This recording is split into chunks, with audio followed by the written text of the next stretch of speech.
قوة إلا بالله العلي العظيم. حسبنا الله ونعم الوكيل.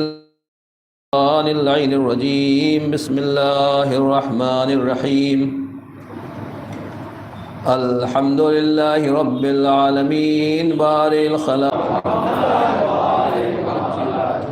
وعلى آله الطيبين الطاهرين المعصومين المظلومين المنتخبين المنتجبين ولعنة الدائمة.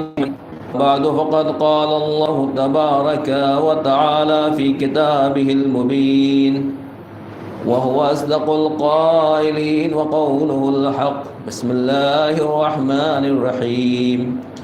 وسارعوا إلى مغفرة من ربكم وجنة أرضها السماوات والأرض أعدت للمتقين الذين ينفقون في السراء والضراء والكاظمين الغيظ والعافين عن الناس والله يحب المحسنين. صلوات الله.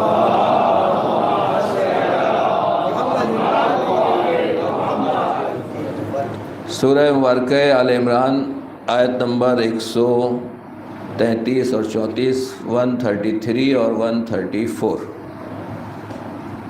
یہ آیت کریمہ کی تلاوت کا شرف آپ کے سامنے حاصل کیا ہے. ایک عزیز کے برسی کی مجلس ہے، تقریباً 1 سال مکمل ہونے والا ہے. اس کورونا نے کتنے عزیزوں کو، کتنے دوستوں کو، کتنے بزرگوں کو، کتنے دماغوں کو ہم سے اور آپ سے چھین لیا اور لے لیا. واقعاً یہ بڑا سخت مرحلہ ہے، اور ان کو یاد کرنا اور ان کے لیے ایصال ثواب یہ تمام وارثین کی ذمہ داری ہے، خاص طور سے اولاد اور گھر والوں کی.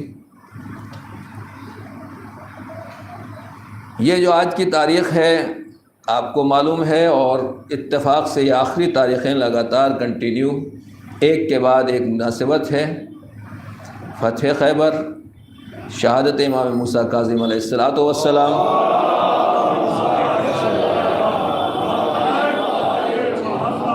وفات محسن اسلام یعنی وفات جناب ابو طالب علیہ السلام،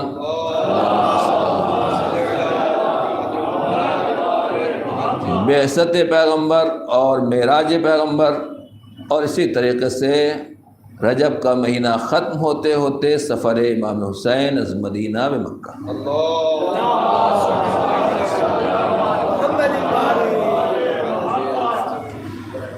تو عزیزان گرامی، ٹاپک بہت زیادہ ہیں، اور میری کوشش یہی ہوتی ہے عام طور سے کہ جو حالات اور جو واقعات، جو دن، جو ایام ہیں، اس اعتبار سے گفتگو کی جائے تاکہ بچوں اور جوانوں تک کچھ پیغام اور کچھ میسیج بھی پہنچ جائے، اور جو دن گزر رہے ہیں ہمیں ان دنوں کی اہمیت کا اندازہ بھی ہو. اس آیت میں اللہ رب العزت یہ فرما رہا ہے وَسَارِعُوا إِلَىٰ مَغْفِرَةٍ مِّن رَبِّكُمْ. دیکھو سورت سے دوڑو، تیزی کرو، دوڑ لگاؤ اپنے رب، اپنے پروردگار کی مغفرت کی طرف اور جنت کی طرف، جس کی لمبائی چوڑائی اور آسمانوں اور زمینوں کے برابر ہے. اور وہ جنت عدت للمتقین صرف اور صرف صاحبان تقویٰ کے لیے سجائی گئی ہے، ان کے لیے بنائی گئی ہے، ان کے لیے تیار کی گئی ہے. اور اللہ خود اس آیت میں بتا رہا ہے کہ متقین کون ہیں. الذین ينفقون فی السراء، جو خوشی میں بھی اللہ کی راہ میں دیتے ہیں، والضراء، اور جہاں مضطر ہو جاتے ہیں، ضرر ہو جاتا ہے، پریشانی ہو جاتی ہے، زحمتیں ہوتی ہیں، وہاں بھی راہ خدا میں ڈونیشن دیتے ہیں، خیرات کرتے ہیں، انفاق کرتے ہیں. والکاظمین الغیظ، اور صرف مال ہی دینا کافی نہیں ہے بلکہ وہ غصے کو پی جانے والے بھی ہوتے ہیں. والعافین عن الناس، لوگوں کے خطاؤں سے درگزر کرنے والے اور ان کو معاف کرنے والے ہیں. واللہ یحب المحسنین، اور اللہ احسان کرنے والوں کو، نیکی کرنے والوں کو محبوب رکھتا ہے، ان سے محبت کرتا ہے. اب عزیزان گرامی میں اتنا ہی کہوں گا، وقت کے دامن کا خیال رکھتے ہوئے اور آپ کی مصروفیات کا خیال رکھتے ہوئے، کہ اللہ رب العزت نے، پروردگار عالم نے جب یہ آیے کریمہ نازل کی ہیں تو اللہ ہمیں اور آپ کو حکم دے رہا ہے سارے دوڑو، سرعت کرو، تیز رفتاری کے ساتھ آؤ، ریس لگاؤ، اپنی زبان میں، بچوں کی زبان میں ریس لگاؤ، دوڑ لگاؤ، الی مغفرۃ من ربکم، اپنے رب اور اپنے پروردگار کی مغفرت کی طرف، اور جنت کی طرف دوڑو، جو جنت جو ہے زمین و آسمان کی جتنی لمبائی اور جتنا فاصلہ ہے اس کے برابر یا اس سے بھی زیادہ اس جنت کا پورا ایریا اور رقبہ ہے۔ اعدت للمتقین، وہ جنت جو ہے وہ صاحبان تقوی کے لیے تیار کی گئی ہے۔ بات یہاں سے سمجھ میں آتی ہے کہ جنت بنائی گئی ہے مگر ہر ایک کے لیے نہیں، جنت اسی کے لیے ہے جو متقی اور پرہیزگار ہوگا۔ اور میں اتنا ہی کہوں گا کہ متقی پرہیزگار وہی ہوگا جو امام المتقین کا ماننے والا ہوگا۔ امام المتقین کو چھوڑ کر کوئی متقی نہیں بن سکتا، اور امام المتقین کو وہی مانے گا، اور امام المتقین کا ماننے والا اور امام المتقین کا چاہنے والا وہی ہوگا جو امام المتقین کے والد گرامی جناب ابو طالب کا احترام کرنے والا ہوگا۔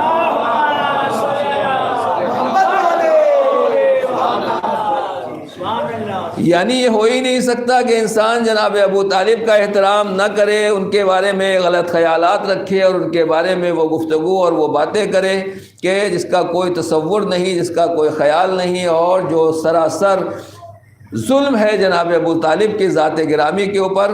میں اتنا ہی کہنا چاہتا ہوں عزیزان گرامی، جناب ابو طالب اس ذات گرامی کا نام ہے، اس شخصیت کا نام ہے کہ مسلمان اسے کہا جاتا ہے جو قرآن نازل ہونے کے بعد، کوئی 2 سال کے بعد، کوئی 5 سال کے بعد، کوئی 10 سال کے بعد، کوئی 20 سال کے بعد کلمہ پڑھ رہا ہے اور اسلام لا رہا ہے۔ جناب ابو طالب کی ذات گرامی وہ ہے کہ جنہوں نے قرآن کو نہیں بلکہ جس کے سینے پر قرآن نازل کیا ہے اس پیغمبر کو پروردگار عالم نے اسی جناب ابو طالب کی آغوش میں پروان چڑھایا۔ ارشاد ہوتا ہے وَوَجَدَكَ عَائِلًا فَأَغْنَىٰ، اے پیغمبر وَوَجَدَكَ عَائِلًا فَأَغْنَىٰ فَأَمَّا الْيَتِيمَ فَلَا تَقْهَرْ وَأَمَّا السَّائِلَ فَلَا تَنْهَرْ، اے پیغمبر آپ یتیم تھے، ہم نے آپ کو یتیم پایا تو فَآوَىٰ وَوَجَدَكَ يَتِيمًا فَآوَىٰ وَوَجَدَكَ عَائِلًا فَأَغْنَىٰ، اے پیغمبر ہم نے آپ کو یتیم پایا تو پناہ دے دی، اور خالی ہاتھ پایا تو مالدار بنا دیا۔ تاریخ اور مورخین کہتے ہیں کہ یتیمی سے پناہ دینے والا وہ صاحبان جس نے پیغمبر کو کبھی احساس یتیمی نہیں ہونے دیا، وہ جناب ابو طالب کی ذات گرامی تھی۔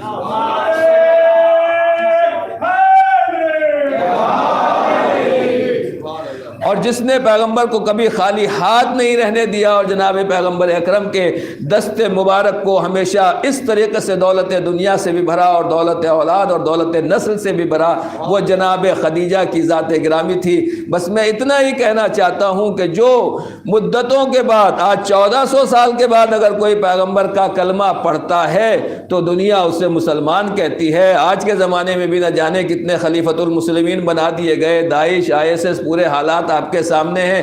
جب امت کے سامنے آتا ہے، امت جو ہے جس کو چاہتی ہے خلیفۃ المسلمین بنا دیتی ہے۔ ہمارے میں اور باقی مسلمانوں میں یہی فرق ہے کہ ہم کسی کو خلیفہ نہیں بناتے۔ جب ہم پہلا اپنی مرضی سے نہیں بنا سکتے تو آج بھی نہیں بنا سکتے۔ جنہوں نے پہلے اپنے خلیفہ بنائے ہیں وہ آج بھی خلیفہ تیار کرتے رہتے ہیں۔ خلافت ہمارے اور آپ کے ہاتھ کی چیز نہیں ہے، پروردگار کا عہدہ ہے، جسے چاہتا ہے عطا کرتا ہے۔ صلوات پڑھ دیں بر محمد والے محمد۔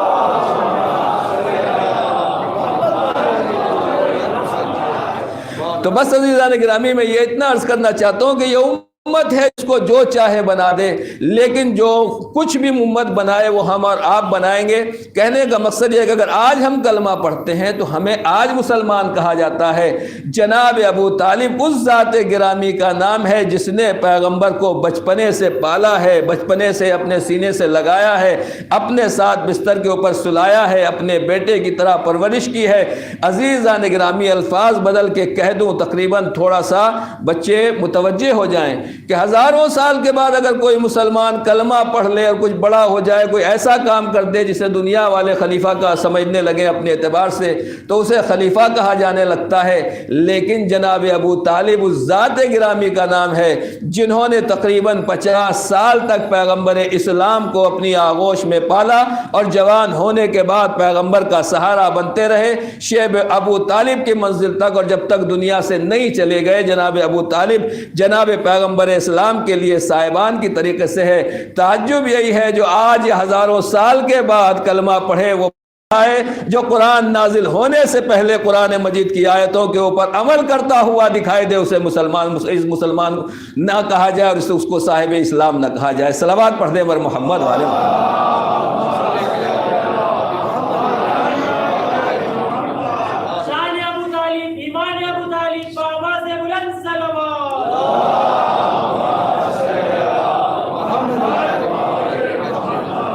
قرآن کہہ رہا ہے کہ جنت متقین کے لیے تیار کی گئی ہے، جنت متقین کے لیے بنائی گئی ہے۔ متقین کی پہلی ڈیفینیشن، الگ الگ الفاظ ہیں قرآن مجید میں جہاں سے قرآن شروع ہوتا ہے۔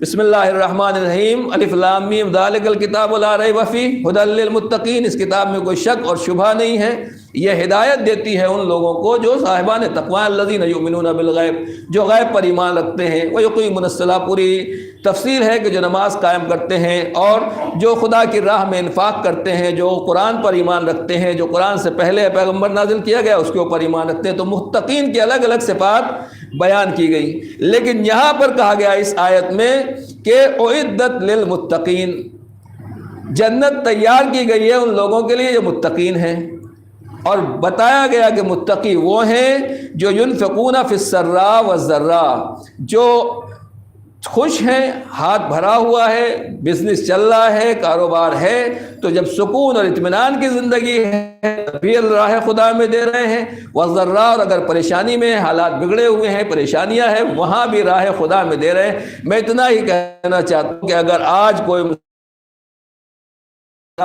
دیتا ہے اور کچھ دو چار ایک آدھ مسجد بنوا بڑا بنوا دیا، کوئی اسکول بنوا دیا، کوئی ہاسپٹل بنوا دیا، کوئی کسی کی مدد کر دی، کسی کی غریب کی شادی کرا دی، تو ہماری نظر میں وہ سب سے اچھا مومن ہوتا ہے اور یقیناً وہ قابل احترام ہے۔ کیوں؟ اس لیے کہ اس نے لوگوں کی مدد کی ہے اور قرآن مجید کی اس روح سے اس نے راہ خدا میں انفاق کیا ہے، لہٰذا متقی ہے۔ میں اتنا ہی کہنا چاہتا ہوں کہ اگر ہمارے جیسے کسی مسلمان کے لیے کوئی 2-4 روپے ڈونیشن دے دے، شادی بیاہ کرا دے، کسی کا گھر بنوا دے، کسی کی مسجد امام باڑہ بنوا دے، تو وہ متقی ہے اس آیت کے اعتبار سے۔ کیوں؟ اس نے ہے، چاہے خوشی کے حال میں کیا ہو، چاہے غربت کے حال میں۔ میں مسلمانوں سے پوچھنا چاہتا ہوں، ہمارے آپ کے لیے ڈونیشن دینے والا سب سے بڑا مسلمان، سب سے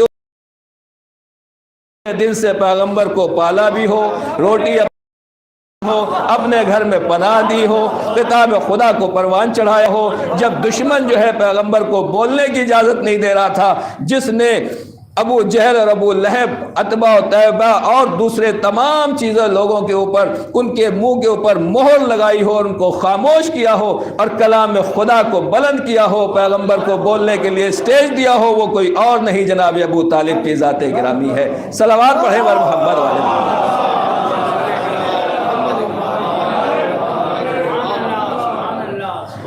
کمال ہے، دنیا کو بڑے بڑے لوگوں کے ڈونیشن نظر آتے ہیں، انہوں نے یہ کیا، ان کی حکومت میں یہ کیا گیا، انہوں نے یہ کیا۔ عزیزان گرامی، اصل بات یہی ہے کہ بات پریشانی صرف یہی ہے کہ جناب ابو طالب کا اور جناب خدیجہ کی قربانی نظر نہیں آتی۔ کیوں؟ اس لیے کہ جناب ابو طالب اور جناب خدیجہ کا تعلق مولا کائنات سے ہے، جناب خدیجہ اور جناب ابو طالب کا تعلق دین پیغمبر سے اور حقیقی دین اسلام سے ہے، لہذا مسلمانوں کو اسی سے تکلیف ہوتی ہے۔ باقی دنیا کا کوئی بھی آدمی آ جائے، ہم اس کی تعریف کرتے ہوئے نہیں تھکتے ہیں، مسلمان اس کی تعریف کرتے ہوئے نہیں تھکتا، ہم تو پہچانتے ہیں کہ کون کیا ہے۔ لیکن عزیزان گرامی، یہ جناب ابو طالب کی ذات گرامی تھی کہ جنہوں نے پیغمبر اسلام کا ساتھ دیا۔ بہرحال آپ کے جذبات ہیں، میں پوری تقریر اس 1 گھنٹے کی ہو سکتی ہے، لیکن میں خالی ایک آپ کو میسیج دینا چاہتا ہوں، پیغام دینا چاہتا ہوں کہ جو جناب ابو طالب کے ماننے والے ہیں، ہم چاہنے والے ہیں، اللہ کا شکر ہے اس نے ہمیں اولاد ابو طالب کا نوکر قرار دیا ہے، اور اگر وہ قبول کر لیں اپنی نوکری میں تو یہی ہمارے لیے کافی ہے۔ کیا ہے جناب ابو طالب نے کیا کارنامہ انجام دیا؟ کیوں ہے عظمت ہماری نگاہ میں، اللہ کی نگاہ میں؟ پروردگار کہہ رہا ہے کہ ہم نے آپ کو یتیم پایا تو ہم نے آپ کو پناہ دی۔ تو بس عزیزان گرامی، میں اتنا ہی کہنا ہوں کہ اگر آج دین کا کسی کو کام کرنا ہوتا ہے، چاہے میں ہوں، چاہے آپ ہوں، ہم علماء ٹرسٹ کنٹری دے گی، کون سا ٹرسٹ میرا کون کا تعاون کریں گے؟ توجہ کیجیے گا، دین خدا کا کوئی کام کرنا ہوتا ہے تو ہمیں سب سے پہلے یہ ڈھونڈنے کی کوشش کرتے ہیں کہ کتنے لوگ ہمارے ساتھ میں آ جائیں، اور پھر جب جماعت تیار ہو جاتی ہے، لوگ تیار ہو جاتے ہیں، ہم بھی ہیں، تو پھر ہمارا کام آگے بڑھتا ہے۔ فرق ہے مسلمان میں اور ابو طالب میں۔ ایک بات عرض کرنا چاہتا ہوں، فرق ہے مسلمان میں اور جناب ابو طالب علیہ السلام میں، وہ یہی ہے کہ ہمیں اگر کوئی دین کا کام کرنا ہے تو ہمارے لیے پورا پلیٹ فارم تیار چاہیے، ہمارے لیے مدد کرنے والے، ڈونیشن دینے والے، ہیلپ کرنے والے، اور ہر طریقے سے ہمارے لیے ہمیں کچھ نہ کرنا پڑے اور سارے کام دوسرے کرتے رہیں، ہم اس لیول کے اوپر ہیں۔ مگر جناب ابو طالب کا کردار بتا رہا ہے کہ جناب ابو طالب نے پیغمبر کو اس وقت گود لیا جب کہیں تک نام و نشان بھی نہیں تھا، کسی کو معلوم بھی نہیں تھا کہ آنے والا بچہ نبی ہے، پیغمبر ہے۔ 40 سال ہو گئے ہیں، جناب ابو طالب صاحبان کی طریقے سے ساتھ ہیں، ہمیشہ پیغمبر کے پشت پناہ ہیں۔ قرآن مجید نازل ہوا، پیغمبر بظاہر خالی ہاتھ ہیں، نہ قوم ہے، نہ قبیلہ ہے، نہ خاندان ہے، نہ رشتہ دار ہیں۔ قوم، قبیلہ، خاندان نہ ہو، جب بھی آدمی کام کر لیتا ہے۔ گھر میں ایک بھائی ناراض ہو جائے، کیا بتائیں، بھائی جان ناراض ہو جائیں، کچھ نہیں کر سکتے۔ اماں نے غصہ دکھا دیا ہے، اب کچھ نہیں ہو سکتا مولانا۔ ابا ڈیڈی فی الحال ان کا موڈ صحیح نہیں ہے، لہٰذا ابا کچھ نہیں ہو سکتا ہے فی الحال۔ فلاں دوست ناراض ہو جائے گا، ہم یہ نہیں کر سکتے۔ میڈم کا موڈ اچھا نہیں رہے گا، بیوی ناراض ہو جائے گی، لہٰذا ہم یہ نہیں کر سکتے۔ اگر کوئی ساتھ نہ ہو تب بھی معاملہ کافی ہے۔ جناب ابو طالب نے پیغمبر کا اس وقت ساتھ دیا۔ تمام مسلمان، اجماع امت جس کو کہا جاتا ہے، جن جن جگہوں کے اوپر اجماع امت ہے، اجماع امت اور مسلمانوں کا اجماع اس بات کے اوپر ہے کہ جب پیغمبر نے دعوت دی، دعوت ذوالعشیرہ، تو کسی باہر والوں کو نہیں بلایا، صرف اپنے قوم کے تھے، قبیلے کے تھے، خاندان کے تھے، 40 سردار اور 40 لوگوں کو بلایا گیا، چنیدہ افراد۔ حضور نے پوچھا، بتاؤ کون ہے دین کے معاملے میں میری مدد کرنے والا؟ کیا ہوا؟ ساتھ نہ دے کوئی بات نہیں، ٹھیک ہے بھائی، آپ کو نہیں سمجھ میں آتا ہے پروجیکٹ، بات، مشن، دین، آپ ساتھ نہ دیجئے۔ لیکن اگر کوئی مذاق اڑانے لگے، ٹونٹ کسنے لگے، کمنٹ کرنے لگے، توہین کرنے لگے، بولنے کی اجازت نہ دو، یا آج کے زمانے میں کو اپوز کرنے لگے، سامنے کھڑے ہو جائیں، تو پھر بتائیے کس میں دم ہے، کس میں ہمت ہے کہ پورے قوم، پورے خاندان، پورے قبیلے کے سامنے مقابلے میں وہ اٹھے اور اٹھنے کے بعد حق کی آواز کو بلند کرے۔ میں اتنا ہی کہنا چاہتا ہوں کہ جب ہم کوئی پروجیکٹ لے کے چلتے ہیں تو ایک آواز بھی بلند ہو جاتی ہے، ہمارے ہاتھ پیر پھول جاتے ہیں۔ سلام ہو ابو طالب علیہ السلام کی اس عظمت اور بزرگی کے اوپر۔ 40 سردار بیٹھے ہوئے ہیں اور کہہ رہے ہیں ہم بولنے نہیں دیں گے، ہم مخالفت کریں گے، ہم ساتھ نہیں دیں گے، ہم تمہاری بات کو آگے نہیں بڑھنے دیں گے۔ جناب ابو طالب سب کی آنکھوں میں آنکھیں ڈال کر بآواز بلند کہہ رہے ہیں، قوم یا سیدی، میرے سید و سردار، آپ یہ جو بولنا چاہتے ہیں وہ بولیے، جو کہنا چاہتے ہیں وہ فرمائیے۔ جناب ابو طالب کا پہلا جملہ بتا رہا ہے کہ جب لوگ پیغمبر کی نبوت کو ماننے کے لیے تیار نہیں تھے، مخالفت کے لیے قسم کھا کر آئے تھے، جس نے پیغمبر کو سردار کہہ کے پکارا تھا، اس سردار کا نام جناب ابو طالب علیہ السلام۔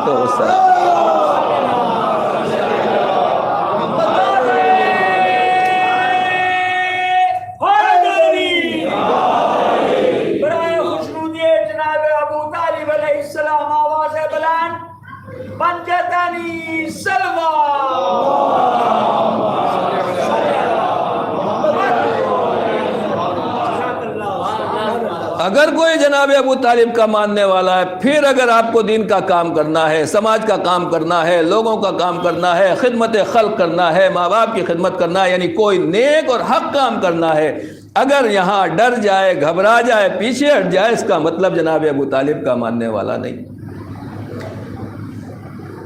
تعجب کی بات ہے عزیزان گرامی کہ جناب ابو طالب نے پیغمبر کو اٹھایا، قم یا سیدی، اے میرے سید و سردار، جو آپ کہنا چاہیں وہ کہیے۔ اور جب پیغمبر نے وعدہ لیا تو کوئی اٹھنے کے لیے تیار نہیں ہوا۔ جناب مولا کائنات 13 سال کا بچہ ہے جو اٹھ رہا ہے اور اٹھ کے وعدہ نصرت کر رہا ہے۔ بس میں اتنا ہی کہوں گا کہ عزیزان گرامی، جہاں سے اسلام کی کشتی شروع ہوتی ہے اور جہاں سے کشتی چلتی ہے اور جہاں سے اسلام کا یہ چراغ آگے بڑھتا ہے، وہاں صرف دو ہیں، ایک مرتبہ جناب ابو طالب کھڑے ہوتے ہیں تو پیغمبر کو اٹھنے کے لیے اشارہ کرتے ہیں، اور ایک مرتبہ مولا کائنات کھڑے ہوتے ہیں اور پیغمبر سے نصرت کا وعدہ کرتے ہیں۔ اگر باپ نہ اٹھتے تو پیغمبر نہیں اٹھ سکتے تھے، اگر علی قیام نہ کرتے تو کوئی ناصر و مددگار نہیں تھا۔ بس عزیزان گرامی، جو کہتے ہیں کہ علی سے مدد نہ لو، علی سے مدد نہ مانگو، پیغمبر آپ یہ کیا کر رہے ہیں کہ دعوت ذوالعشیرہ میں کوئی مددگار نہیں ہے، صرف اللہ سے مدد مانگیے، کسی اور سے مدد نہ مانگیے۔ پیغمبر بتا رہے ہیں کہ اللہ ہی نے علی کو میرے حوالے کیا ہے، جہاں کوئی یاور و مددگار نہ ہو وہاں علی مدد کرنے والا ہے۔ صلوات پڑھ دیں بر محمد والا۔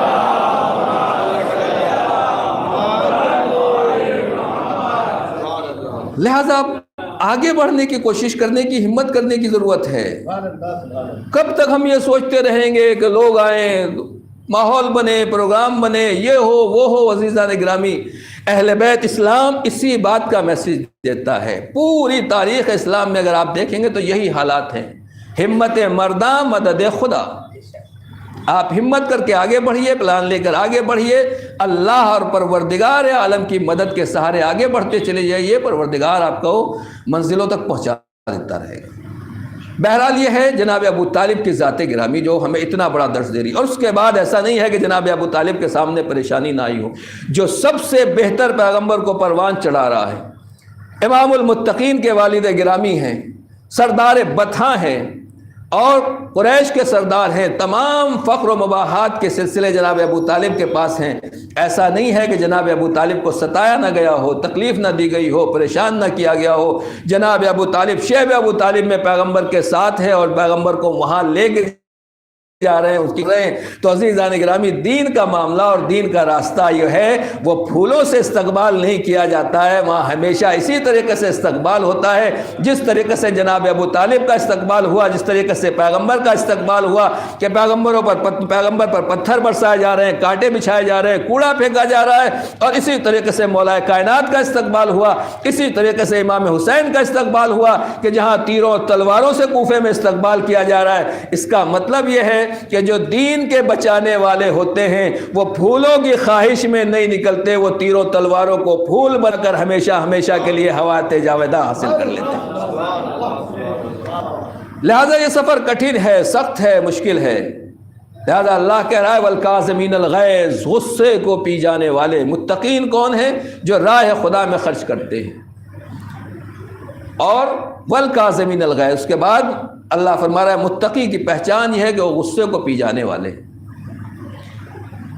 بہرحال یہ صفت میرے اندر تو نہیں ہے۔ ممبر پہ بیٹھ کے آدمی اگر جھوٹ بولے تو اس سے بڑا کوئی جھوٹا نہیں ہو سکتا۔ خدا سے یہی دعا ہے کہ پروردگار مجھے اور ہم سب کو قزم غیظ، غصے کو پینے کی توفیق عنایت فرمائے۔ ذرا سی بات ہوئی ہم بھڑک جاتے ہیں، کیا بتاؤں، مزاج ہے۔ اور کبھی کبھی آدمی کہتا ہے کہ ہم سے زیادہ کوئی جلالی نہیں ہے، ہم اس کے اوپر فخر و مباحات کرتے ہیں۔ اللہ کہہ رہا ہے کہ متقی وہ ہے جو غصہ ور نہ ہو۔ اور کبھی کبھی ہم ایسی شخصیتوں کی طرف بھی یہ نسبتیں دے دیتے ہیں کہ جو واقعاً ہمیشہ غصے کو پینے والے ہیں، ہمیشہ غصے کو کنٹرول کرنے والے ہیں۔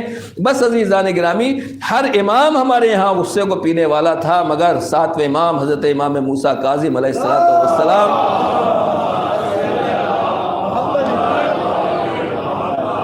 آپ کا نام موسیٰ یعنی ہیبت، روب، دبدبے کے اعتبار سے اگر دیکھا جائے تو آپ موسیٰ ہیں وقت کے، اور اگر غصے کو پینے کے اعتبار سے دیکھا جائے تو آپ کاظم ہیں اور غصے کو پینے والے۔ ایک صلوات پڑھ دیں پر محمد والے۔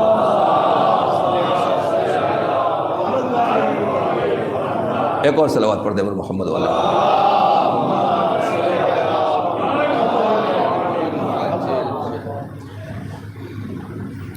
تو اب عزیزان گرامی، یہ کیا ہے کہ امام غصے کو پی رہے ہیں؟ یہ لقب کیوں دیا گیا الگ الگ؟ اس کے جو میرے نظر میں فی الحال گفتگو کا محور ہے وہ میں عرض کرنا چاہتا ہوں کہ نام ہی امام کا کاظم پڑ گیا، یعنی غصے کو پینے والا۔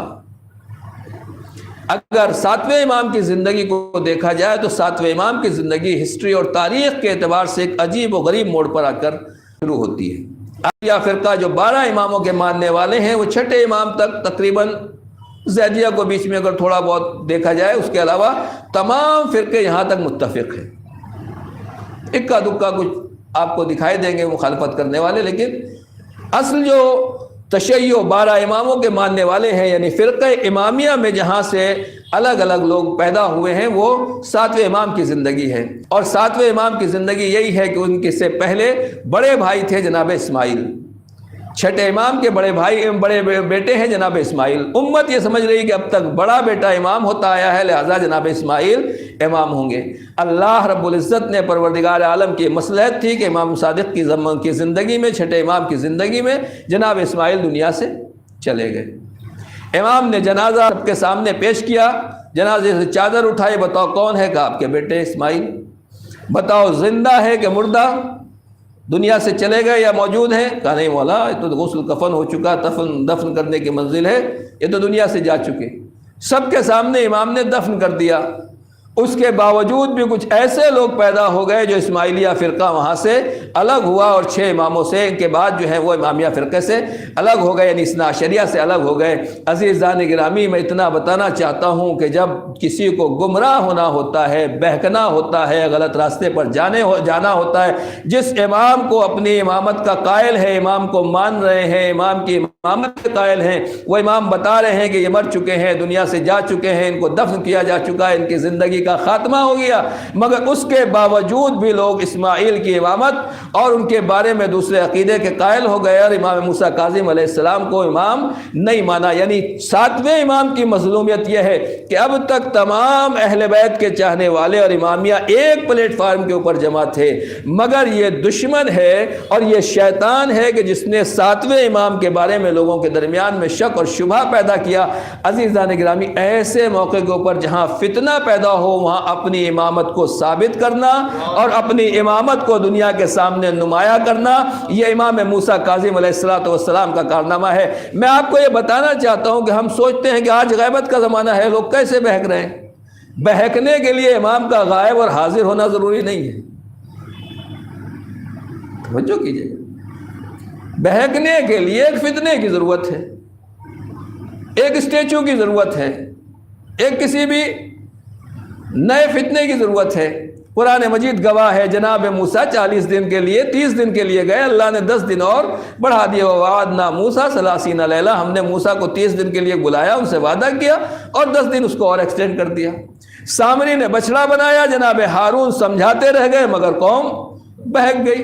اور کیوں جائیے جناب ہارون کے بعد جناب موسیٰ خود قوم سے کہہ رہے ہیں کہ اللہ دکھائی نہیں دے گا؟ کہا نہیں، ہم دیکھیں گے۔ اور بھی اسی طریقے کے بہت سے واقعات ہیں جہاں قوم نبی سے وہ مطالبہ کر رہی ہے جو نبی پوری زندگی اسی خدا کی وحدانیت کی طرف لا رہے ہیں، مگر وہ شرک اور بت پرستی کی طرف جا رہے ہیں۔ مطلب یہ ہے کہنے کا کہ نبی کی زندگی میں بھی قوم ماننے کے باوجود بہک جاتی ہے۔ امام کی زندگی کو مان رہی ہے، امام کو مان رہی ہے، چھٹے امام کو مان رہی ہے، مگر 7ویں امام کو نہیں مان رہی ہے۔ اور بات آگے واضح کر دوں کہ جب اپنی ایگو آ جاتی ہے، اپنی مرضی آ جاتی ہے، اپنی خواہش آ جاتی ہے، اپنی ہوس آ جاتی ہے، تو پھر چاہے امام ہو، نبی ہو، ان کی بات تو مانتا ہی نہیں۔ ماننے والے اللہ کی بھی نہیں مانتے، ماننے والے اللہ کی بھی نہیں مانتے۔ میں اور آپ کون ہیں؟ وہ کون ہے؟ کا شیطان۔ اللہ کو مان رہا تھا، جس دن جناب آدم کی خلافت کا مسئلہ آ گیا، کہا میں مانوں گا لیکن تجھے مانوں گا، آدم کو سجدہ نہیں کروں گا۔ اس کا مطلب یہ ہوا کہ خدا کو مان رہا ہے، خدا کی بات کو نہیں مان رہا ہے۔ جناب موسیٰ کو مان رہا ہے، مگر خلافت کا جہاں معاملہ آیا، جناب موسیٰ کے بعد گمراہ ہو گئے۔ جناب ہارون کے سمجھانے کے بعد بھی لوگ سامری کے راستے کے اوپر چلے گئے۔ چھٹے امام بتا رہے ہیں، سمجھا رہے ہیں کہ میرے بعد میرا خلیفہ اور جانشین کون ہے، مگر اس کے باوجود بھی لوگ گمراہ ہو گئے۔ مولا کائنات سامنے موجود ہے، اسی لوگوں میں ابن ملجم جیسے لوگ پیدا ہو جائیں، خوارج جیسے لوگ پیدا ہو جائیں، اہل جمل اور اہل نہروان والے لوگ پیدا ہو جائیں، اس کا مطلب یہ ہے ہدایت کے لیے دل میں کچھ نہ کچھ پاکیزگی ضروری ہے، کچھ نہ کچھ نہیں، بلکہ جب تک مکمل پاکیزگی نہیں پائی جائے گی، محبت علی نہیں آ سکتی ہے، محبت اہل بیت نہیں آ سکتی ہے، انسان حق کے راستے پر نہیں جا سکتا ہے۔ اسی کا نام ابلیسیت ہے کہ خدا کو مانیں گے مگر خدا کی بات کو نہیں مانیں گے، علی کو مانیں گے مگر مولا کائنات کی بات کو نہیں مانیں گے، چھٹے امام کو مانیں گے مگر ان کے بعد خلیفہ کو نہیں مانیں گے۔ بس خلافت کا جھگڑا یہی ہے جہاں خدا کا بھی انکار کیا جا رہا ہے اور خدا کی بات مان کر اس کے انسان بات نہ مان کر شیطان جو ہے وہ کافر ہو رہا ہے۔ صلوات پڑھ دیں بر محمد والے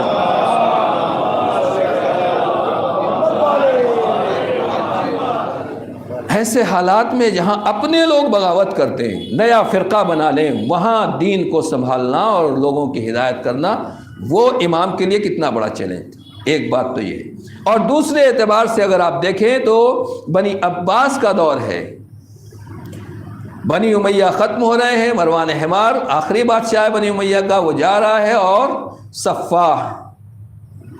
صفا یعنی خون بہانے والا، بد کردار، بدترین انسان، وہ امام کے زمانے کا پہلا بادشاہ ہے، پہلا خلیفہ ہے بنی عباس کا۔ تو بنی امیہ کا آخری بادشاہ ہے مروان حمار۔ مروان کے معنی آپ جانتے ہیں کہ جس نے قتل امام حسین کا مشورہ مدینے میں سب سے پہلا دیا، اس کا نام ہے مروان، اسی کی کاپی یہ بھی۔ اور حمار کے معنی ہے گدھے کے۔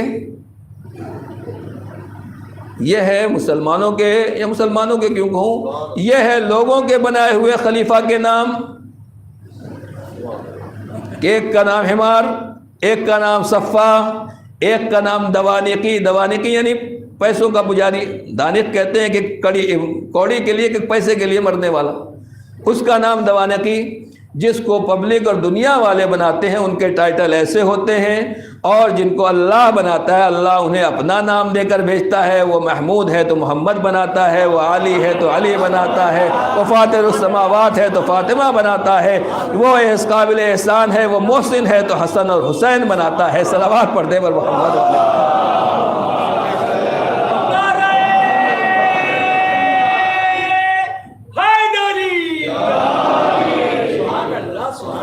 ناموں سے ہی پتہ چل جائے گا آپ کو کہ یہ کیسے کیسے لوگ تھے اور کیسے کیسے افراد تھے اور ان کے کیا حالات تھے۔ لیکن عزیزان گرامی، یہ ہے امام کی زندگی کہ امام نے کس طریقے سے قوم کو سنبھالا ہے۔ اتنے بدترین حالات تھے، ایک طرف اہل بیت اور ان کے چاہنے والوں اور مسلمانوں کے اوپر ظلم و تشدد تھا، اور ایک طرف خزانے پہ خزانہ آ رہا تھا۔ اگر بچے سمجھ سکیں، آپ کے ہاتھ میں آج موبائل ہے، سرچ کیجئے آپ، تقریباً چین کا بارڈر، افغانستان کا لاسٹ ایریا، ادھر سے وہاں سے لے کر اسپین تک، افریقہ کی منزلوں تک ہارون کی حکومت تھی۔ توجہ کیجئے، اتنی بڑی حکومت، کم زیادہ جغرافی میں بہرحال ڈیٹیل میں نہ جائیے گا، اتنا کہ مولانا آپ نے تو یہ کہا۔ ادھر ترکی سے لے کر یمن تک، ایسٹ ویسٹ نارتھ ساؤتھ جو بھی ہے آپ اس میں دیکھ سکتے ہیں کہ کتنی بڑی حکومت ہے اور کتنا بڑا کیپٹل ہے، جو اس وقت ہارون رشید کے قبضے میں ہے، یا اس کے جو پہلے کے بادشاہ ہیں اس کے قبضے میں ہے۔ امام سے اس نے یہی پوچھا کہ سنا فدق لے لیا گیا تھا آپ کی جدہ ماجدہ سے؟ کہا ہاں۔ کہا میں واپس کرنا چاہتا ہوں۔ امام نے کہا نہیں واپس کر پاؤ گے، چھوڑو، جو دے نہیں سکتے وہ کیوں لے رہے ہو، کیوں ایسی بات کر رہے ہو؟ تو کہا نہیں، آپ سے لیا گیا تھا یہ دکھانے کے لیے کہ ہم اہل بیت کے چاہنے والے ہیں، یہ ثابت کرنے کے لیے کہ ہم بنی ہاشم کے بڑے ماننے والے ہیں، ہمیں ان سے محبت ہے، لہٰذا آپ سے فدق لیا گیا تھا، میں آپ کو ریٹرن کرنے کے لیے، واپس کرنے کے لیے تیار ہوں۔ ہم نے کہا جو نہیں کر سکتے ہو نہ کرو، ضرورت نہیں ہے۔ کہا نہیں میں دینے کے لیے تیار ہوں، خالی آپ مجھے بتا دیں کہاں سے کہاں تک اس کا ایریا تھا۔ امام نے جو میرے ذہن میں ہے اس اعتبار سے بتا رہا ہوں کہ خلاصے کے طور پر جو آپ کے لیے آسان ہو۔ امام نے کہا ٹھیک ہے، یمن سے لے کے ٹرکی تک، اور جو چائنا کا بارڈر ہے، افغانستان، سمرقند، بخارا، اس طریقے کا، وہاں سے لے کر افریقہ کے آخری منزلوں تک جو کچھ بھی ہے، یہ فدق کا لفظ افسر پکڑ کے بیٹھ گیا۔ میں نے تو سمجھا تھا کہ مدینے کا ایک باغ ہوگا، آپ کو دے دوں گا، کیا کمی رہ جائے گی۔ عزیزان گرامی، بات یہی ہے، دنیا والے یہی سمجھتے رہے کہ شہزادی کائنات اپنے باغ کے لیے گئی تھی۔ یہ آج کی بیویاں ہوتی ہیں جو اپنی پراپرٹی بچا لیتی ہیں، شوہر کو ڈبو دیتی ہیں، یا شوہر کی پراپرٹی کے اوپر بھی قبضہ کر کے بیٹھ جاتی ہیں اور اس کو بے سہارا چھوڑ دیتی ہیں، وہ کسی لائق نہیں رہتا اور دنیا کے لیے باعث عبرت بن جایا کرتا ہے۔ شہزادی اپنی پراپرٹی بچانے کے لیے نہیں بلکہ امامت وقت کو بچانے کے لیے اور امام کو دنیا کے سامنے پیش کرنے کے لیے گئی تھی۔ امام موسیٰ کاظم نے 100 سال کے بعد تقریباً یہ بتایا کہ جس کو تم فدق سمجھ رہے ہو، معاملہ فدق کا نہیں تھا، معاملہ پیغمبر کی خلافت کا تھا۔ اگر دل میں خلوص پایا جاتا ہے تو یہ حکومت ہمارے حوالے کر دو۔ اس نے کہا اگر دے دوں گا تو بچے گا کیا؟ عزیزان گرامی معاملہ یہی ہے کہ لوگوں نے سوچا کہ اگر فدق دے دیں گے تو بچے گا کیا، اگر حکومت دے دیں گے تو بچے گا کیا؟ لیکن عزیزان گرامی یہ اللہ بتا رہا ہے، پروردگار بتا رہا ہے، آل محمد کے قدموں میں آ کے دیکھو، خر کی طریقے سے ٹھوکر مارو حکومت کو تو تمہیں کیا ملتا ہے، پطرس کی طرح آؤ تو دیکھو کیا ملتا ہے۔ ان کے دروازے پر آؤ گے، دنیا تو جائے گی مگر جنت ملے گی، دنیا بھی رہے گی آخرت بھی رہے گی۔ صلوات پڑھ دیں بر محمد علیہ۔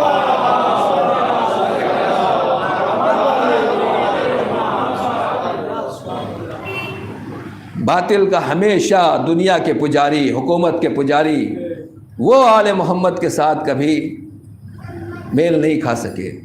لہٰذا امام نے واضح کر دیا کہ ہماری حکومت کا رقبہ یہ ہے۔ بدقسمت تھا اگر اس وقت بھی امام کے حوالے کر دیتا، کیا امام حکومت لے لیتے؟ امام خود ہی کہتے تم ہی بنے رہو، ہمیں حکومتوں کی ضرورت نہیں ہے، یہ تو ہمارے بچوں کا کام ہے، یہ تو ہمارے شاگردوں کا کام ہے، یہ تو ہمارے صحابیوں کا کام ہے۔ وہی ہارون ہے، سوچ رہا ہے میں حاکم۔ امام کے صحابی آتے ہیں، مولا مجھے پرائم منسٹری کی آفر ہوئی، ہارون نے وزیر اعظم بنانے کا آفر دیا، کیا کروں؟ ڈکٹیٹر ہے، ظالم ہے، خوخار ہے، جلاد ہے۔ امام نے کہا فوراً قبول کر لو، نام لوں گا، آپ کو یاد ہے، بچوں کو بتا دوں، جناب علی ابن یقطین۔ تعجب ہے، سوچیے آپ، کہا آفر قبول کر لو۔ کہا مولا اس کی آفر جو آپ کہتے ہیں طاغوت کے پاس نہ جاؤ، اس کی حکومت میں شامل نہ ہو، ان کو سپورٹ نہ ہو۔ کہا ہاں بالکل آپ جائیے، آفر قبول کر لیجیے، مگر کرسی پہ بیٹھنے کے بعد اپنے گھر کے اور فیملی کا بیک گراؤنڈ تیار نہ کیجیے گا، اپنا اسٹیٹس نہ بلند کیجیے گا، میرے شیعوں کے لیے، میرے چاہنے والوں کے لیے کام کیجیے گا تو یہ حکومت جائز ہو جائے گی۔ بس اتنا بتانا چاہتا ہوں عزیزان گرامی، میں الفاظ بدل کے کہہ دوں، تھوڑا سا جذباتی جملہ کہنا چاہتا ہوں کہ اگر انسان ہارون رشید کی مسند قضاوت پر اور وزارت عظمیٰ کے عہدے پر بیٹھنے کے بعد بھی امام کے چاہنے والوں، شیعوں، مسلمانوں، مظلوموں، غریبوں اور بیواؤں، یتیموں اور دوسرے جو بھی مظلومین ہیں، اگر ان کا حق ادا کرتا رہے تو وہ حکومت کا نمائندہ نہیں ہے بلکہ امام وقت کا نمائندہ۔ اور اگر کوئی خدا نخواستہ ممبر کے اوپر بھی بیٹھنے کے بعد دوسروں کے حقوق کھاتا رہے، تباہ و برباد کرتا رہے اور جو کچھ بھی ہے وہ سب انجام دیتا رہے تو عزیزان گرامی جگہ بدلنے سے آدمی کی شخصیت نہیں بدلتی ہے، کردار دیکھا جائے کہ کون کہاں بیٹھ کے کس کا کام کر رہا ہے۔ صلوات پڑھ دیں بر محمد والے۔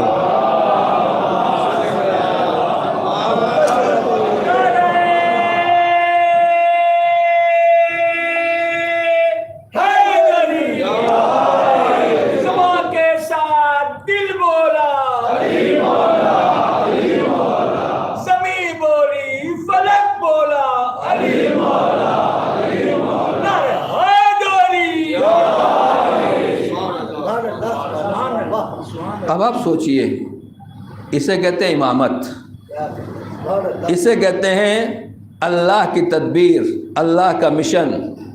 وَمَكَرُوا وَمَكَرَ اللَّهُ، ان لوگوں نے اللہ کے ساتھ مکر اور چال چلنے کی کوشش کی، اللہ نے اپنی تدبیر لگائی، اور اللہ جو ہے خیر الماکرین، بہترین تدبیر کرنے والا، بہترین ایڈمنسٹریشن چلانے والا، بہترین کائنات کا سسٹم چلانے والا۔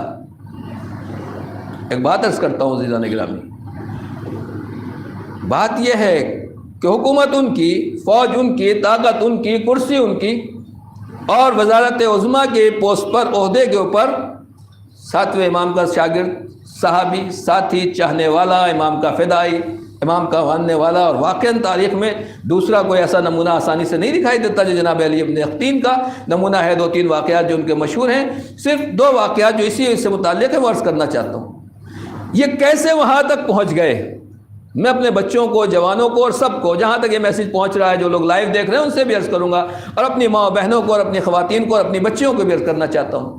حکومت دشمن کی ہے، حکومت ظالم کی ہے، جس نے جیل میں ڈالا ہے، حاکم جو جیل میں ڈال رہا ہے امام کو، حکومت کے تخت حکومت پر وہ بیٹھا ہوا ہے، مگر اس کے برابر میں وزارت عظمیٰ میں دوسری عہدہ اور دوسری پوسٹ جو ہے وہ امام کے صحابی کے پاس ہے۔ اصل میں بات یہ ہے کہ جب 5ویں امام اور 6ٹھے امام کے زمانے میں بنی امیہ اور بنی عباس لڑ رہے تھے تو پھر امام کو آفر ہوئی، ایک صلوات پڑھ دیں محمد والے۔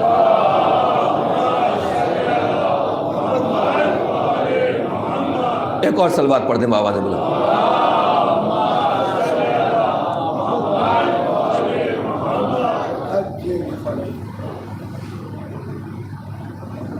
اللہم صلی اللہ.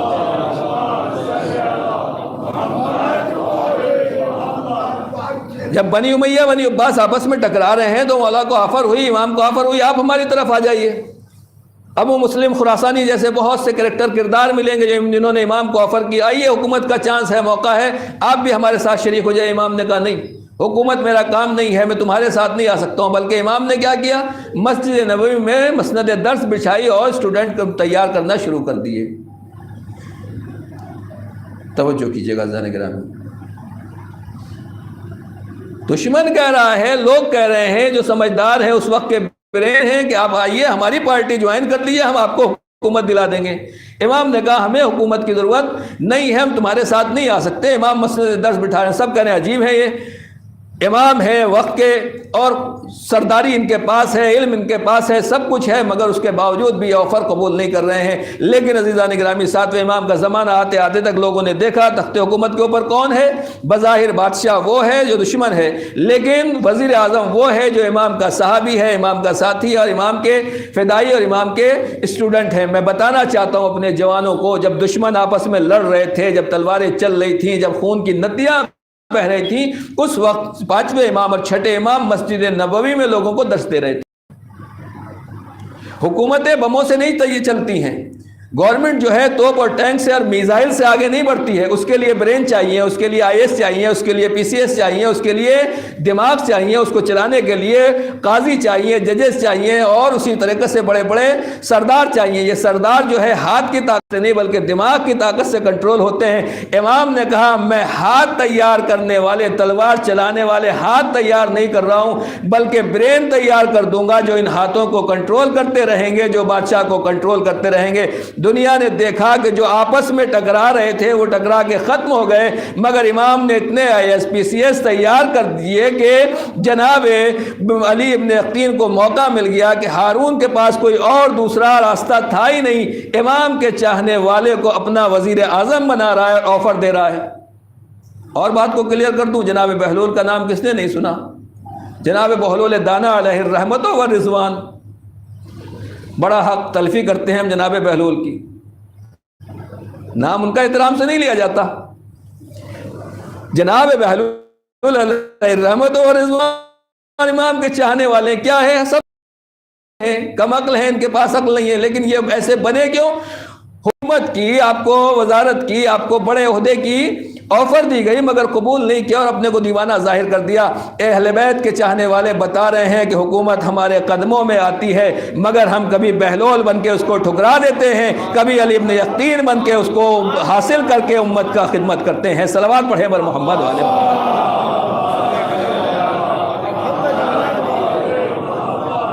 اب دو واقعے ہیں، جلدی جلدی سن لیں، وہ سنے ہوئے خالی مجھے اپنی منزل تک پہنچنا ہے جو بعد میں بچوں کو سمجھانا چاہتا ہوں. امام نے کہا جاؤ، پہنچ گئے، اور پہنچنے کے بعد دشمن تو لگے ہوئے تھے، ارے یہ ان کے آدمی یہاں کہاں سے آ گئے؟ تو آدمی بٹھا لیا. کہا کیسے ثابت کرو گے؟ کہا جو سوٹ جو خلط تم نے دی تھی وہ انہوں نے امام کو گفٹ کر دی. واقعہ مشہور ہے. ہارون نے کہا ارے ہم تو آپ کو اتنا چاہتے ہیں، اتنا اچھا سوٹ دیا، اتنی اچھی خلط دی، آپ نے پہنی بھی نہیں. امام نے علی ابن یقین کو واپس کر دی. اب ان کو بھی عجیب تعجب لگا کہ یہ مولا کیوں واپس کر رہے ہیں. دیکھیں علی ابن یقین بننا آسان کام نہیں ہے. امام نے گفٹ لیا اور لینے کے بعد واپس کر دیا. اب جب ہارون نے دیکھا، اس نے راز واش کرنے کی کوشش کی تو کہا رہے ہم نے آپ کو گفٹ دیا تھا، آپ نے واپس کر دیا، کہاں ہے آپ تک نہیں پہن کے دکھایا؟ کہا رہے میں کسی عید میں ایک اچھے فنکشن میں پہنوں گا، آپ کا دیا ہوا ہے تو اچھے موقع پہ پہنا جائے گا، نہیں ابھی پہن کے دکھائیے. انہوں نے حکم دیا غلام کو کہ جاؤ فلاں باکس میں رکھی ہوئی ہے، صندوق میں رکھی ہے، وہاں سے لے آؤ. اور وہ سوٹ لے کر آ گئے. اب جب ہارون نے دیکھا کہہ رہے یہ تو یہاں موجود ہے، مجھے سازشوں جاسوسوں نے اور جلنے والوں نے یہ خبر دی تھی کہ امام کو دے دی گئی ہے تو ان کے پاس موجود ہے. نتیجہ یہ ہوا کہ جو علی ابن یقین کو قتل کرانا چاہتے تھے خود ان کی شامت آ گئی اور ان کو سزا دے دی گئی. یہ پہلا واقعہ. اور دوسرا واقعہ یہ ہے کہ امام سے انہوں نے پوچھا کہ مولا وضو کیسے کرتے ہیں؟ امام نے تفصیل کے ساتھ لکھا کہ جیسے مسلمان وضو کرتے ہیں ویسے وضو کرو. بس عزیزان گرامی، ہمارے اور آپ کے ایمان کی یہی پریشانی ہے کہ ہم جو کرتے آ رہے ہیں، اگر مولانا نے مسئلہ بنا دیا، قبلہ 10 سال سے تو یہی کرتے آ رہے ہیں، آپ کون سا نیا مسئلہ بتا رہے ہیں؟ توضیح المسائل سے پڑھ کے بتائیں، قرآن سے پڑھ کے بتائیں، میں بھی اسی میں شامل ہوں۔ عادت ہے ہماری کہ ایک آسانی کے ساتھ قبول نہیں کرتے یا قبول ہی نہیں کرتے، ہمارے یہاں تو یہ ہوتا رہا، ہی کریں گے۔ لیکن اگر کسی کو علی ابن یقین بننا ہو، آج تک وضو ایسے کر رہے تھے جیسے ہم اور آپ کرتے ہیں، امام نے کہا ویسے وضو کرو جیسے آپ مسلمان وضو کرتے ہیں، ہم خط دیکھ رہے ہیں، امام کی تحریر ہے، پہچان رہے ہیں، اور امام نے خط لکھا ہے۔ بس جو امام کا ماننے والا ہوتا ہے اور جسے اسے امام کی معرفت ہوتی ہے، جو امام کو امام سمجھتا ہے، وہ یہ نہیں سمجھتا کہ یہ اس میں لکھا کیا ہے، وہ یہ سمجھتا ہے کہ لکھا کس نے ہے۔ اب ہماری ذمہ داری نہیں ہے کہ وضو ایسے کریں کہ ایسے کریں، وضو ایسے کریں کہ ایسے، جو جس طریقے سے امام نے لکھ دیا اس کو انجام دینا، اس لیے کہ ہمارا عمل، آئے ہے میں عرض کیا کروں، ہم یہ سوچتے ہیں کہ ہمارا عمل، ہماری قوت، ہماری طاقت، ہمارے خلوص کے بیس پر قبول ہوتا ہے۔ نہیں عزیزان گرامی، یہ ہمیں اور آپ کو دھوکہ ہے، یہ شیطان نے ہمارے دماغ میں ڈال رکھا ہے، ہمارے ذہن میں اتنا خلوص پایا جاتا ہے۔ عمل کو، خلوص کو، عمل کو قبول کرانا ہے، اس میں امام وقت کا سگنیچر لگتا ہے اور ان کی تائید لگتی ہے، تب عمل قبول ہوتا ہے۔ قرآن مجید کہہ رہا ہے کہ امت کو صف میں لا کے کھڑا کر دیا جائے گا، امام کو گواہی کے لیے بلایا جائے گا، بتائیے یہ عمل آپ کے حساب سے کیا ہے یا نہیں کیا ہے۔ جب امام لکھ کے دے رہے ہیں اس طریقے سے عمل کرو تو بات واضح ہو گئی۔ عمل ہمارے زور عمل سے قبول نہیں ہوتا ہے، بلکہ امام کی ہدایت کے مطابق عمل ہوتا ہے۔ آج تک وضو ویسے کرتے تھے، اب وضو ایسے کرو، یہی وضو قابل قبول ہے۔ نتیجہ یہ ہوا کہ پھر بادشاہ کو اس خبر دی گئی، بادشاہ نے اوپر سے دیکھا یہ کیسے وضو کر رہے ہیں، اب جو دیکھا تو ہم مسلمانوں کی طریقے سے وضو کر رہے ہیں۔ پھر جن لوگوں نے شکایت کی تھی، حافظوں کی شامت آئی اور پھر ان کو سزا دی گئی۔ میں آپ کو بتانا چاہتا ہوں عزیزان گرامی، اس کا مطلب یہ ہے کہ جب ہم عمل کرتے ہیں تو ہم اپنی مرضی سے عمل نہیں کر سکتے۔ آج یہ بہت بڑا فتنہ اور وقت کا، یوں کہوں اپنے زمانے میں، کہ جس طریقے سے سامری نے گوسالہ بنایا تھا، بچڑا بنایا تھا امت کو گمراہ کرنے کے لیے، وہ یہی ہے کہ ہمیں کسی کی تقلید کرنے کی ضرورت نہیں ہے، کسی عالم دین سے فتویٰ پوچھنے کی ضرورت نہیں ہے۔ اور بہت تیزی کے ساتھ یہ ذہن، یہ خیالات بڑھتے چلے جا رہے ہیں۔ بات آگے عرض کروں، جناب علی ابن یقین کا واقعہ آپ کے سامنے ہے۔ امام نے جیسے کہا انہوں نے ویسے عمل کیا۔ 2 2 4 کی طریقے سے پوچھنا چاہتا ہوں کہ لڑکی کتنے سال میں بالغ ہوتی ہے؟ 9 سال میں۔ لڑکا کتنے سال میں بالغ ہوتا ہے؟ 15 سال میں بالغ ہوتا ہے، 50 60 سال میں تو نہیں بالغ ہوتا۔ ایسے ایسے ہیں کچھ 60 70 سال کے ہو جاتے ہیں، بالغ بھی نہیں ہوتے، غسل بھی نہیں آتا، مثلا نماز بھی نہیں آتی، اذان بھی نہیں، ابھی بالغ نہیں، ان کے اوپر نماز بھی واجب نہیں، روزہ بھی واجب نہیں۔ بہرحال اللہ سب کی مغفرت کرے، ہمیں بھی معاف فرمائے۔ رجب کا مہینہ ہے۔ ایک بات میں عرض کرنا چاہتا ہوں، علماء سے آپ سنتے رہتے ہیں، میں تو ایک طالب علم ہوں، کہ جو یہ کہہ رہے ہیں ہمیں تقلید کرنے کی ضرورت نہیں ہے، انصاف کے ساتھ بتائیے کہ یہ 15 سال کا بچہ جو کل بالغ ہو رہا ہے، اس کے اوپر نماز واجب ہے یا نہیں؟ یہ کل نماز کیسے پڑھے گا؟ بیٹا بتاؤ۔ جو 9 سال کی بچی ہے، یہ نماز پڑھنا ہے، اس کو کل صبح کی 2 رکعت پڑھے گی کہ 4 رکعت؟ وضو نماز سے پہلے کرے گی کہ نماز کے بعد؟ مسح منہ دھونے سے پہلے کرے گی کہ منہ دھونے کے بعد؟ اگر کسی کے پاس تھوڑی بہت بھی عقل ہو، جو کہتے ہیں کہ ہمیں تقلید کی ضرورت نہیں، یہ بتائیے یہ عمل کرے گی یا نہیں کرے گی؟ یہ مسلمان ہے یا نہیں؟ یہ اہل بیت کی چاہنے والی ہے یا نہیں؟ یہ امیر المومنین کے ماننے والی ہے یا نہیں؟ کہاں ہے تو پھر نماز پڑھے گی، مجلس کرے گی، جو کچھ بھی عمل کرے گا، یہ کیسے کرے گا؟ اس کے اوپر تقلید حرام ہے؟ ٹھیک ہے، بسم اللہ قرآن دیجئے بیٹا، کل سے 2 رکعت نماز پڑھنا ہے، یہ قرآن لیجئے، آپ کل سے 2 رکعت نماز اس قرآن کے حساب سے پڑھیے گا۔ وہ اصول کافی رکھی ہوئی ہے، وہ تہذیب رکھی ہوئی ہے، وہ استفسار رکھی ہے، موبائل میں ساری حدیثوں کی کتابیں ہیں، لاکھوں حدیثیں آپ کے سامنے، بیٹا 2 رکعت نماز پڑھنا ہے، ریسرچ کیجئے، آپ تو ریسرچ اسکالر ہیں نا، فیس بک کا زمانہ ہے، ٹائٹل کتابیں پڑھنے کا زمانہ ہے، آپ تو برین ہوشیار والے، آپ اپنے اعتبار سے کتاب پڑھیے، 2 رکعت نماز پڑھ لیجئے۔ میں اتنا بتانا چاہتا ہوں جو یہ سمجھتے ہیں کہ اجتہاد کوئی بچوں کا کھیل ہے، ساری زندگی خالی پیج پلٹتے رہ جائیں گے، زندگی ختم ہو جائے گی، حدیثیں ختم ہونے والی نہیں۔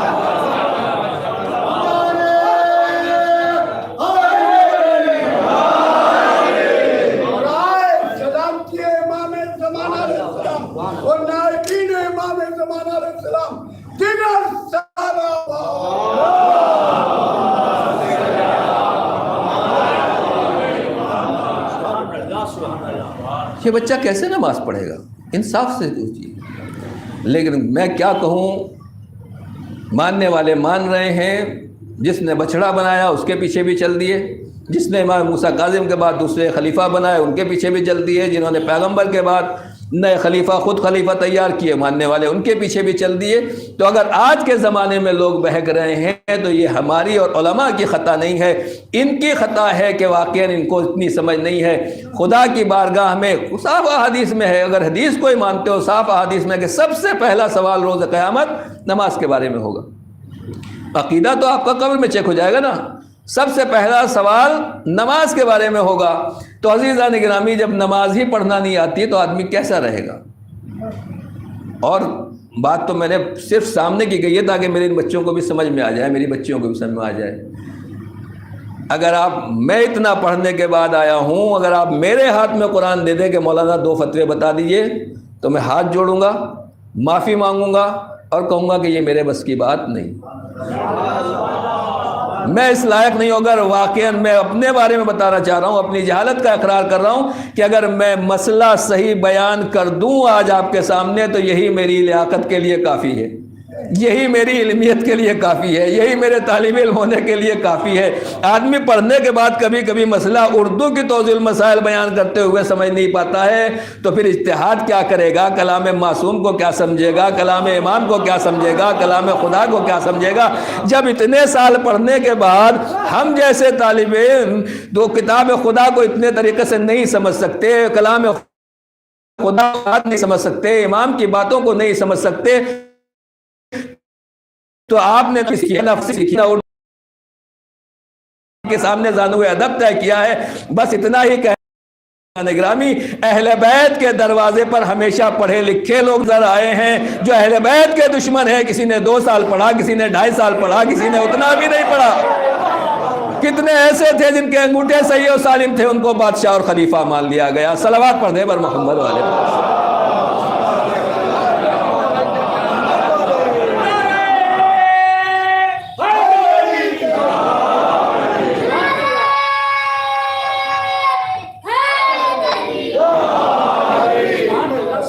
اس گھرانے میں ان کے ماننے والوں میں ہمیشہ علم کا بہرحال علم کا درجہ رہا ہے اور علم کی حکومت رہی ہے، اور دامن وقت میں گنجائش نہیں ہے۔ بہرحال میں نے آپ کا وقت لے لیا اور آپ نے واقعہ اس طریقے سے سنا۔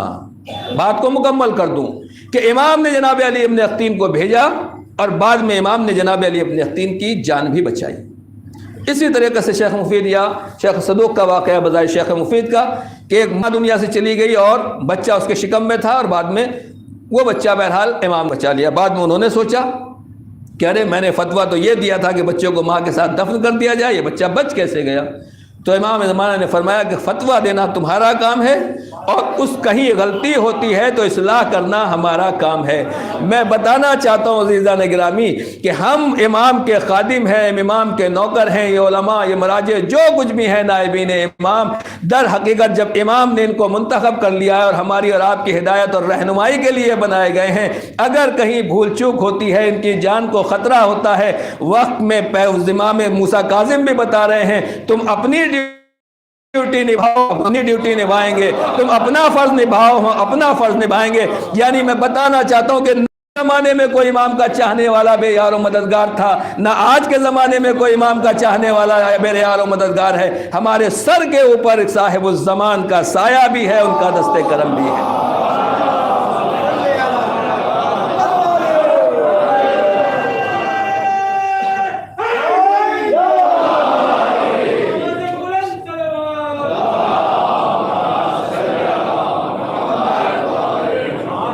شرط یہی ہے کہ اپنے امام سے جڑے رہو، اپنے امام کو مشورہ دینے کی کوشش نہ کرو۔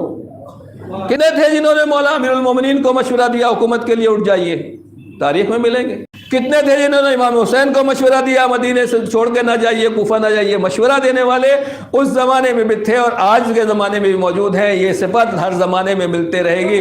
جو امام کے پیچھے چلتا ہے وہ جنت میں جاتا ہے، جو امام یا نائب امام کو مشورہ دیتا ہے وہ اپنا انجام خود بہتر سمجھے. بس عزیزان گرامی، 27 تاریخ بعثت کی تاریخ ہے، جس دن اسلام کی شروعات ہوئی. وقت نہیں ہے خالی 2 جملوں میں سن لیں کہ بہت اہم رات ہے، اس کے اعمال یقیناً آپ انجام دیتے ہیں اور خلوص کے ساتھ عمل انجام دیجیے. 27 تاریخ کا روزہ 60 سال یا 70 سال کے روزوں کے برابر ہے. اب دن میں کھول لیتے ہیں لوگ، ٹھیک ہے، اگر مستحب ہے آدمی کھول بھی سکتا ہے، لیکن اگر رکھ لیں تو ثواب بہرحال اس کا بھی یقیناً زیادہ ہے، جیسی جس کی ہو. اگر اس کے اوپر واجب روزہ ہو تو پہلے واجب روزہ رکھیں. تو 27 رجب اسلام کی شروعات ہے، پہلی وحی نازل ہوئی ہے. اس تاریخ کی اہمیت کو بھی سمجھے. اور 28 رجب جو ہے وہ آپ جانتے ہیں کہ سفر امام حسین، جس دن مدینہ اجڑ. امام موسیٰ کاظم علیہ السلام کے بارے میں بتایا، میں بہرحال دوسرے ٹاپک پر نہیں آ سکا. امام کی پوری لائف میں سے، پوری زندگی میں سے 14 سال جیل میں گزرے. توجہ کیجیے. ہمارے لیے ذرا سا کرونا آ گیا، مصیبت آ گئی، بزنس چلا گیا، سروس چلی گئی، کاروبار چلا گیا، بہرحال اللہ نے ذرا سا امتحان لیا. کیا بتائیں مولانا، ہم تو سارے نیک کام کرتے ہیں. کوئی امام موسیٰ کاظم سے پوچھے کہ مولا آپ نے کیا خطا کی تھی، آپ نے کیا غلطی کی تھی؟ لیکن فرق یہی ہے عام امتی میں، عام افراد میں، امام اور ماموم میں. جیسے امام جیل میں پہنچتے ہیں، اللہ کی بارگاہ میں عرض کرتے ہیں پروردگار تیرا لاکھ لاکھ شکر ہے کہ میں تیری عبادت اور بندگی کے لیے تجھ سے وقت مانگتا تھا، ایسی جگہ چاہتا تھا جہاں کوئی مجھے ڈسٹرب کرنے والا نہ ہو، جہاں کوئی خلل ڈالنے والا نہ ہو.